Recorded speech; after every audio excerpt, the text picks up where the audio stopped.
ভালোবাসা শব্দটা অনেক মধুর, মিষ্টি এবং পবিত্র, কিন্তু বর্তমানে কিছু কিছু মানুষের জন্য এই শব্দটা শুনলে চোখের সামনে অনেক চিত্র ভেসে ওঠে।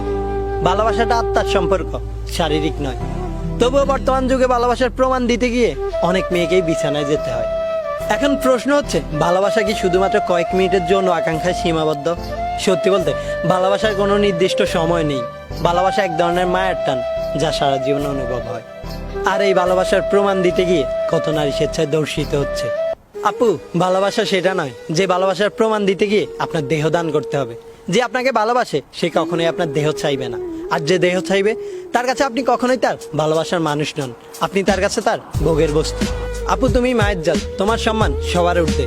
আর তোমার সবচেয়ে মূল্যবান জিনিস হচ্ছে তোমার চরিত্র। আর এই চরিত্রের কারণে তোমার স্থান সর্বশ্রেষ্ঠ। আবার এই চরিত্রে দাগ পড়লেই তুমি হতে পারো সর্বনিকৃষ্ট। তাই নিজের চরিত্রে কখনোই দাগ লাগতে দিও না। যারা ভালোবাসার প্রমাণের জন্য জিভের শরীর চান, ওই সমস্ত ভাইয়াদের উদ্দেশ্যে বলবো, ভাইয়া, হতে পারে আপনার একটি বোন রয়েছে। আপনার বোনের চরিত্রে যদি এই ধরনের কোনো দাগ লাগে, তখন কেমন লাগবে? মেনে নিতে পারবেন? জানি, চাইলেও মেনে নেওয়া সম্ভব না। তাই অন্যের বোনের ক্ষতি করার আগে নিজের বোনের কথাটা একবার ভেবে দেখবেন, দেখবেন দৃষ্টিভঙ্গি বদলে যাবে। পরিশেষে আপুদের উদ্দেশ্যে শুধু একটা কথাই বলবো, আপু, তুমি কোনো সস্তা পণ্য বা ভোগের বস্তু নাও।